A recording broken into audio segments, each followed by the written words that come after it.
Yes, ndagusuhuje nguhaye n'ikaze hano kuri Aizo TV. Hano tugenda turebera hamwe ibintu bigiye bitandukanye. Hano tuganira ibintu bigiye bitandukanye. Muri aka kanya tugiye kurebera hamwe cyangwa se ngiye kukubwira impamvu ushobora guhita umenya ko akazi ukora ntacyo kakumariye, bikaba ari yo mpamvu ushobora guhita uhitamo kuba wakareka. Ngiye kukubwira impamvu ugomba guhitamo kureka akazi ukora hanyuma ukareba ibindi wakora bitari akazi kawe wakoraga. Iyi ngingo cyangwa se iki kiganiro kiri buze gutuma abantu benshi baza kwibaza ibintu byinshi, hanyuma baze kumenya yuko abenshi bata umwanya bakorera abantu, birirwa bakora akazi batuma abantu bakorera bakira cyangwa se babaho neza, hanyuma bo ntibamenye yuko bo nabo bakwiriye kuba bakora akazi kakaba kabateza imbere cyangwa se bakaba nabo bava ku rwego bariho bakagera kure. Iki kiganiro reka turebere hamwe rero impamvu muri iki kiganiro ugomba guhitamo kureka akazi, cyangwa se nkubwira impamvu njyewe nahisemo kureka akazi nakoraga hanyuma nkajya gushaka ibyo nikorera byanjye ku giti cyanjye. Abantu cyangwa se urubyiruko akenshi na kenshi nibo bafite ibibazo cyangwa se bafite imbogamizi zo kuba bashobora kwita gushaka icyo bakora. Abenshi na benshi barangiza kwiga cyangwa se barangiza amashuri yisumbuye, hanyuma bakajya hano hanze muri ubu buzima bwo hanze bagashaka akazi. Birumvikana benshi nta gishoro baba bafite cyo gutangira business cyangwa se cyo gushaka ibyo bakora ku giti cyabo. Biba byiza cyangwa se biborohera bamanza gushaka akazi. Ariko nubwo bashaka akazi, abenshi bafite gahunda cyangwa se batekereza kuba bareka akazi bakora bakajya gukora ibyabo ni bake, kuko abenshi baba bazi yuko akazi bakora ari akazi gahagije cyangwa se nta kazi karuta ko bakora, kuko baba babona ibyo bashaka, yenda imyenda cyangwa se kugura ibyo bintu bisanzwe mu buzima bwabo bifuza babibona. Mu by'ukuri kuba ushobora kuba wagura imyenda, inkweto cyangwa se ukagura ibindi bintu byo ku ruhande ntabwo ari byo byakubwira yuko ko akazi ukora kaguhagije cyangwa se kaguhemba umushahara uhagije ku buryo udashobora gufata umwanzuro wo kureka ako kazi. Mu by'ukuri abantu benshi mukorera abantu muta umwanya cyangwa se mutakaza igihe cyanyu, kuko umwanya mutakaza mukorera abo bantu mutakaje mwikorera ntabwo mwabona umusaruro nk'umushahara muhembwa kuri abo bantu mukorera. Niyo mpamvu rero naguteguriye iki kiganiro nkubwira yuko ari ngombwa ko utekereza ku kazi ukora ko isaha n'isaha, cyangwa se ugaha igihe ukavuga uti ngiye aka kazi ndakaretse, ngiye guhitamo kwikorera cyangwa se ngiye gushaka ibyanjye nikorera. Mu by'ukuri urubyiruko cyangwa se abajene mufite ibibazo cyane cyane barangije amashuri yisumbuye, mufite ibibazo kuko murajya hano hanze mushaka akazi, hanyuma akazi muri buze gusanga, muri buze kubona, abagira amahirwe bo kukabona kuko si bose babona akazi, musange ako kazi ukuyemo ibyo ukeneye. Niba ari ukwishyura inzu, kwambara, kurya, kugura telefone nziza cyangwa se ibindi byo ku ruhande umujene yakagombye kuba afite, usange umushahara uhembwa uhwanye, usange umushahara uhembwa uhuriyemo n'ibyo ukeneye. Ni ukuvuga ko ibyo ukeneye byose ubiteranyije uraza gusanga umushahara nta bwizigame uri buze kubona. Ubwo mu by'ukuri utekereje neza wasanga yuko ako kazi ntacyo kakumariye. Muri uko kumara imyaka 3, imyaka 5, imyaka 7 ukorera umuntu, ugasanga amafaranga uhembwa buri kwezi ashirira mu kwishyura inzu, mu kurya, mu gutega imodoka, mu kwambara, ibintu nk'ibyo. Niyo mpamvu nkubwira yuko ari ngombwa ko niba ufite akazi kameze gutyo, watekereza kuba wagahagarika ukajya gushaka kandi. Ibi nkubwira nanjye niko byangendekeye. Nakoze imyaka myinshi nkorera abantu, amafaranga nahembwaga ntacyo nabaga nayakoza, ntabwo nabaga nabona ubwizigame, nabaga nashobora kwishyura ako kazu, ako kageto, cyangwa se kugura utwenda turi aho, iyo telefone iri aho, hanyuma bigahuriramo no kugura ibyo kurya bizantunga muri uko kwezi. Ugasanga amafaranga yose arashize. Naje kwigira inama ndavuga inti ubu ndi guta umwanya, ahubwo nakagombye gutekereza ikindi nakora, cyangwa se kuba nasezera aka kazi nkajya gushaka ibindi nakora kandi nkikorera ku giti cyanjye, kuko ni nabonye ingero nyinshi z'abantu bikorera ku giti cyabo kandi mu by'ukuri amafaranga batangije nkabona ari amafaranga nta kuvuga ngo ni amafaranga menshi. Najyaga mbona nkabona umuntu w'umujene ari kwicururiza utuntu agenda agurisha, ugasanga tumwishyurira inzu, ugasanga umuntu w'umujene yicariye muri mutaka wa Mitiyu, Airtel Money, MTN Mobile Money, ugasanga yitunze neza, afite igitanda cyiza, afite televiziyo, afite inzu mbese akodesha neza nta kibazo. Hanyuma njyewe nari mfite akazi kavaga mu masaha ya mu gitondo kugeza mu masaha y'umugoroba, ndi mu kazi k'umuntu. Naje kubona ko mu by'ukuri ndi gutakaza igihe, ndavuga inti ibi ndabiretse ngiye gushaka ibindi nkora.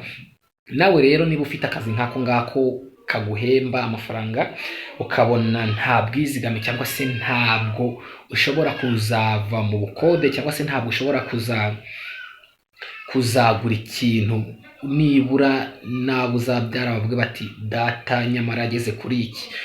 Ibintu umuntu yakwirata yenda ni nko kugura ikibanza ukubaka, ni nko kugura imodoka ukava ku izuba, ni nko kugura ibintu nk'ibyo.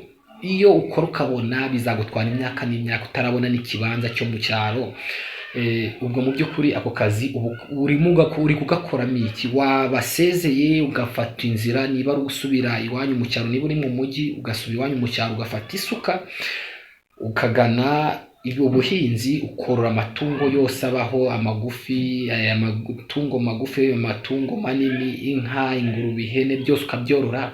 Ko byakurutira gukora ako kazi, uzajya ukora amafaranga uhembwa ukabona akaba ntacyo akugezaho. Wahisemo ugasezera. Niba udashobora kumara imyaka nk'icumi cyangwa 5, nta bushobozi ufite, nta bwizigame wakuye muri ako kazi gashobora no kuba kaguha amafaranga yo kuba wagura ikibanza mu cyaro, ako kazi wakaretse uri gukora iki? Uri gukora iki kuri guta umwanya? Utwo tuzi, hari utuzi turi aho navuga tudashobora kukugeza kure, ntabwo ndamentioninga utwo tuzi twari ariko namwe muratuzi. Hari utuzi mubona ko ari ukuvuga ngo mbe ndasunika iminsi, ariko mu by'ukuri nta mpinduka kazakugira, ntabwo wazakora impinduka mu buzima bwawe. Uzaguma hahandi, uzakomeza witwe rya zina nyine bitewe n'akazi ukora, ariko uzakomeza ugende buri munsi nkweto gusazireho ngo witabire isaha zo gutangira akazi, wubahirize akazi, bosi wawe umwubahe, umukorere neza, umutware neza, cyangwa se wicishe bugufi kugira ngo bosi wawe ataza kuba yagusezerera mu buryo butunguye, kuko nta handi ho kwerekeza ufite. Niba koko ufite akazi nk'ako ngako, koko utegereje iki wakavuyemo? Inama z'abantu bakora akazi nk'ako ngako rero, mu by'ukuri mu bajene cyangwa se mu rubyiruko, utuzi cyangwa se amahirwe ari ahantu habiri. Amahirwe ari ahantu habiri ku bantu bakirangiza kwiga, cyangwa se ku bantu bashaka kwikura ku rwego rwo hasi bakishyira ku rundi rwego rwisumbuyeho. Amahirwe cyangwa se aho ugomba kubonera icyo wakora ni ahantu habiri. Ahambere, niba uba mu mujyi ukaba ukora twatuzi maze kuvuga, twatuzi tutafite icyo tuzakugezaho, ahantu hambere ugomba gushakira, niba uri mu Rwanda, vi Kigali cyangwa uva mu mujyi urimo, ujye mu cyaro aho uvuka, ugende ukorereyo imishinga y'ubworozi, ubuhinzi, kuko nugera mu cyaro uzahinga, inzu uzabamo ntuzayikodesha, uzahinga, uzorora, hanyuma ushobora no gufatanya n'utuntu tw'utu business nyine tujyanye n'ibyo uhinga cyangwa se n'ibyo worora. Hanyuma uko bizagenda gucya uzagenda ukora business gake gake, wagura ibikorwa, ushobora gushaka abakozi bakagukorera muri ubwo buhinzi cyangwa se muri ubwo bworozi, ugafatanya n'abantu mugakora ikintu meze nk'agashira hamwe agakoperative, mukagenda muva hasi muva ku rwego mwari muriho mujya hejuru. Ariko nuguma i Kigali, nuguma muri iyo migi yo mu Rwanda nyine isaba gukodeshwa, ukagura amazi, ukagenda mu modoka utashye, niba uhembwe 50 koko ayo mafaranga azakugeza kuki? Inama ya mbere nakubwiye ngo jya mu cyaro.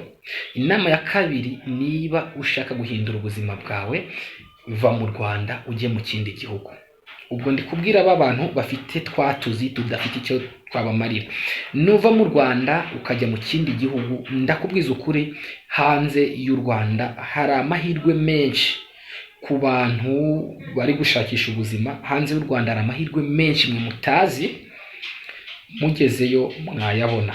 Hanze y'u Rwanda ni ahantu uzagera usange ushobora kuba wabona icyo ukora kijyanye n'amafaranga ufite. Hanze y'u Rwanda ushobora kuzunguza, ushobora gucuruza ibintu ukabizengurutsa mu makaritsiye cyangwa se mu mihanda yo mu mujyi yo mu bindi bihugu. Ho ubuzunguzayi bwo buremewe, mu gihe iwacu bitemewe, uretse ko ubuzunguzayi nabwo ntabushigikiye nkaho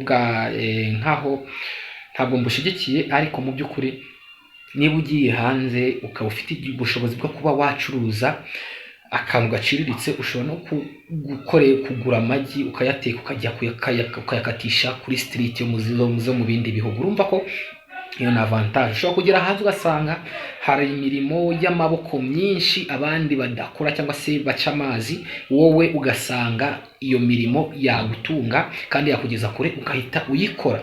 Hanze y'u Rwanda mu bindi bihugu ushobora kugera ugasanga wahinga, ubutaka burahari, amahirwe yo guhinga arahari, ushobora kugera ugahinga. Hanze y'u Rwanda ushobora kugera ugasanga hari amakampani menshi y'aba investors cyangwa se y'abanyamahanga baturutse mu bindi bihugu, ugasanga wabonamo akazi kandi gahemba neza.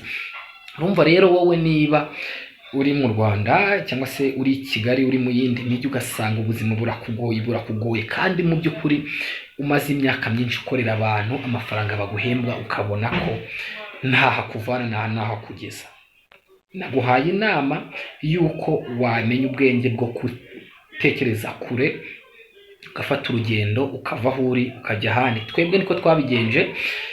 Sinzi niba umwaka muzakurikirana iyi video, mwebwe mwaragiye mureba video content nagiye nshira kuri YouTube channel, cyangwa se sinzi niba mwararebye ibiganiro nagiye nyuzaho. Natanze ubuhamya cyangwa se navuze uburyo nikuye mu Rwanda nkajya hanze gushaka icyo nakora. Nagiye hanze ntawe mfite nsangayo, ngerayo birangora mu gutangira, ariko ubu ngubu uko biri bitandukanye nuko nari meze nkiri hariya iwacu. Ntabwo mvuze yuko kuva iwacu ujya hanze ari ukuhasebya cyangwa se ari ukuvuga yuko ho bitameze neza. Kuva hava mu Rwanda ujya mu kindi gihugu ujya gushaka ubuzima, mu by'ukuri ntabwo bivuze yuko uhanze.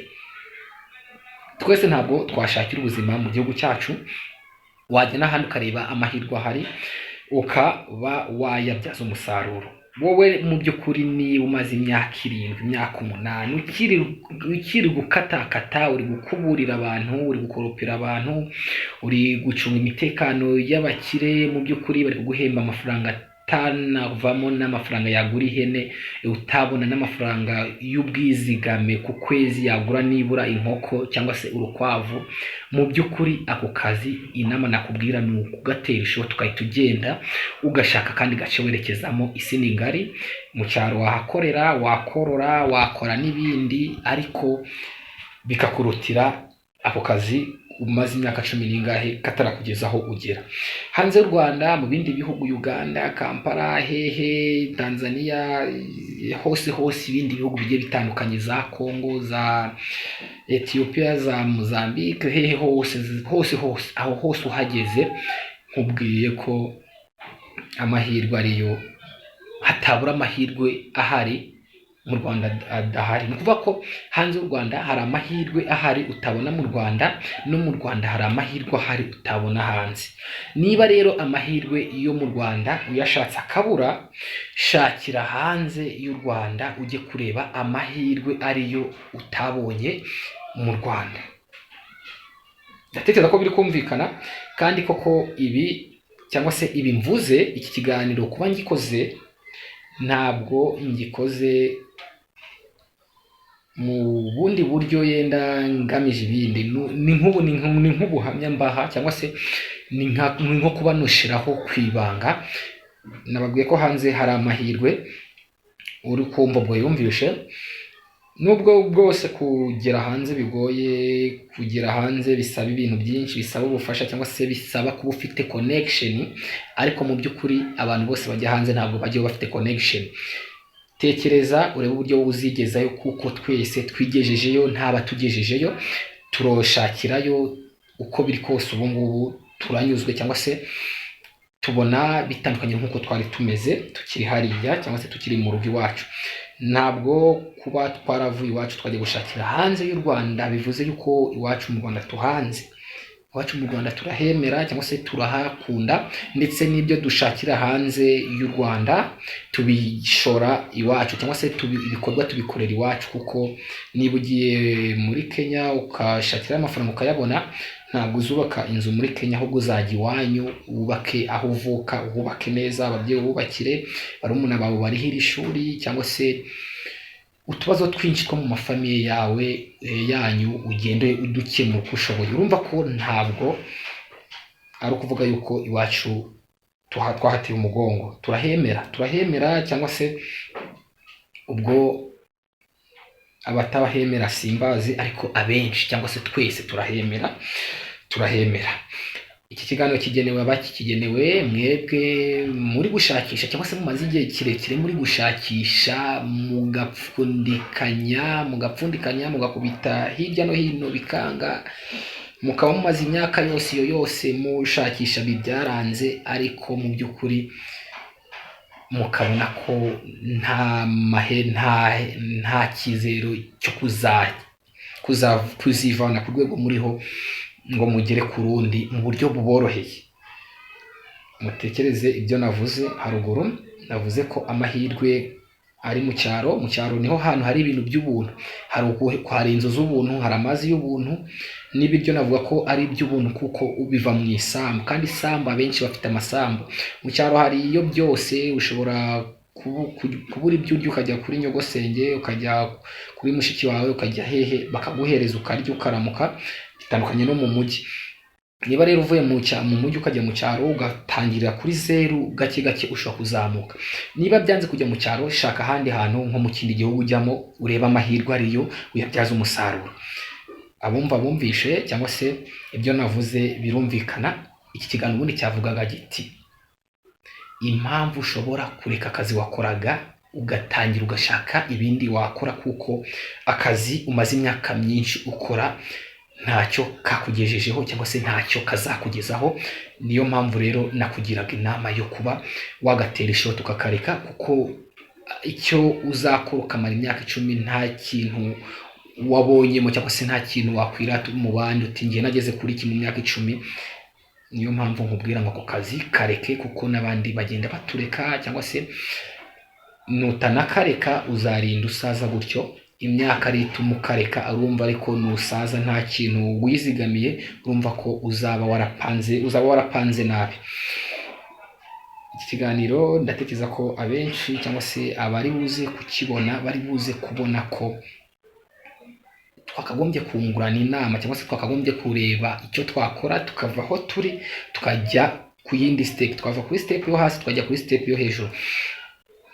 Hari ubuhamya bwinshi, cyangwa se hariho abagomba kugenda batwunganira, cyangwa se namwe mukatwunganira, kugira ngo turebe nibura ko twashakira umuti w'ikibazo cy'ubushomeri, cyangwa se cy'akazi tubona tukamara mu myaka myinshi tuvunikira ubusa, ariko ntikagire aho katugeza. Aba bafite rero inama, cyangwa se ibyo batwungura, mwatwandikira muri comment mukatubwira muti nyamara gutya na gutya ukoze gutya na gutya, cyangwa se hariya biravamo, cyangwa se mu kira gihugu wahashakira, cyangwa se natangiye gutya na gutya ngeza aha. Abo bantu barakenewe. Wanyandikira muri comment ukambwira uti nakurikiranye ikiganiro cyawe, numva uvuga ibintu nk'ibi ngibi, nanjye rero mfite ubuhamya bucya navuga, nakoze gutya na gutya, nari meze gutya na gutya, ngiye mpindura gutya na gutya, ngera aha gutya na gutya. Ibyo bintu ndabikeneye muri comment. Ababa bafite ibitekerezo nk'ibyo ngibyo mwanyandikira, kuko iyi channel igamije kuba yakura umuntu ku rwego rwo hasi ikamutumbagiza ikamugeza hejuru mu myumvire, mu kwigisha, mu kugira inama y'ahantu dushobora kuba twakwerekeza mu bihugu bigiye bitandukanye, tukishakira ibyo twakorerayo hanyuma tukiteza imbere.